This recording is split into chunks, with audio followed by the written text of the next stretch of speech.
On the other hand, Ju is preparing for his next concert, but his face betrays his emotions. He looks utterly depressed, as if he's forcing himself to go through the motions. Despite his misery, he puts on a brave face, steps onto the stage, and begins to sing while playing the piano. The audience goes wild, cheering for him with all their might, but behind his performance, Ju's heart is clearly elsewhere. Ju's concert is being broadcast live on TV, and during lunch at the hospital, all the Grim Reapers are glued to the screen, listening to his soulful performance. Bile slyly turns up the volume, causing everyone to exchange knowing smiles. They can't help but marvel at how Bile remains Ju's biggest fan, even after death. But the mood takes a sharp turn when their senior Young Ki drops a bombshell. He casually announces that Ju's time on Earth is running out. Bile freezes, her heart sinking. Seeing her reaction, Young Ki adds more salt to the wound, saying that Ju only has 1 year left before he transitions to the afterlife. He even tries to lighten the mood by joking that Ju will become even more famous in the afterlife, where celebrities like Michael Jackson and others are already waiting to welcome him. He'll get VIP treatment there too. The room falls silent, and all the Grim Reapers are left in shock, except for Young Ki, who seems more focused on his career goals. He smugly explains that escorting a mega celebrity like Ju to the afterlife will earn him a ton of points, pushing him closer to his next promotion. To emphasize his efficiency, he shows off his soul tracking device, which allows him to locate souls with ease. Young Ki is like the model employee of the Grim Reaper world, always following rules to the letter, and naturally, everyone listens to him with admiration. But Buell is devastated. The thought of losing her favorite idol is unbearable, and her distress causes her to get distracted. In her distraction, she accidentally spills gravy all over the group's carefully plated crispy meals. The other Grim Reapers shoot her angry glares, their appetites clearly ruined. Sensing the tension, Young Ki decides to redirect Bile's energy and assigns her a task to catch a soul that has run away from its own funeral. Bile reluctantly heads out and finds the rebellious soul, trying to convince him to come with her.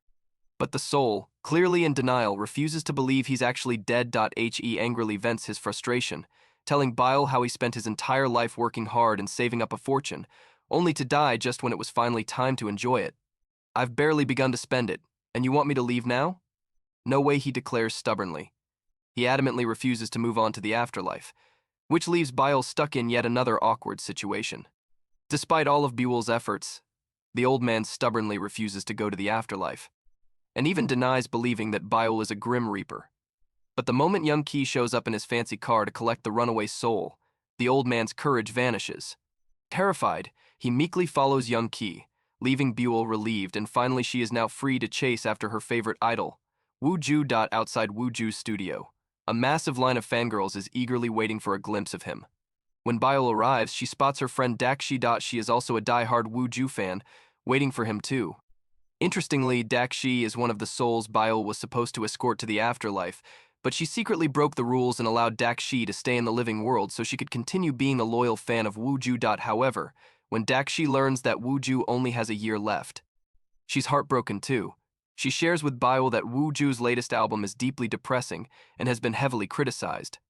Hearing this, Buell feels even worse for her star, unable to bear the thought of his struggles. Just then, Ju emerges from the building, surrounded by security, and fans swarm him, trying to get closer.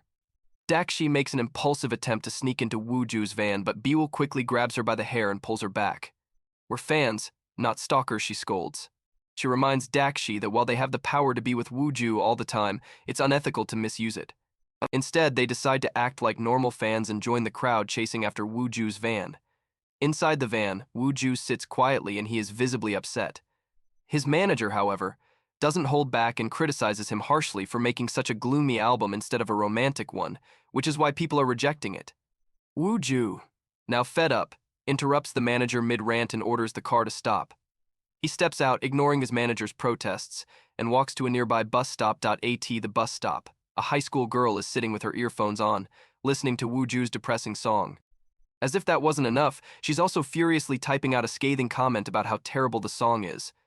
Ju, curious and slightly offended, peeks at her phone screen to read the comment. When the girl notices someone looming over her, she removes her earphones and asks, "Who are you? And what are you doing?" Ju takes off his mask, looks her straight in the eye and says, "I'm the one you've been trash talking about." The girl's jaw drops in shock. Flustered, she stammers that she didn't know Ju was this handsome in real life. She quickly adds, "Don't worry, I'll delete the comment right away. Wu Ju forces the girl to post the negative comment, adding, now that I've seen your face, I'll file a case against you, leaving her terrified. Wu Ju calmly boards a bus and vanishes from the scene. Bio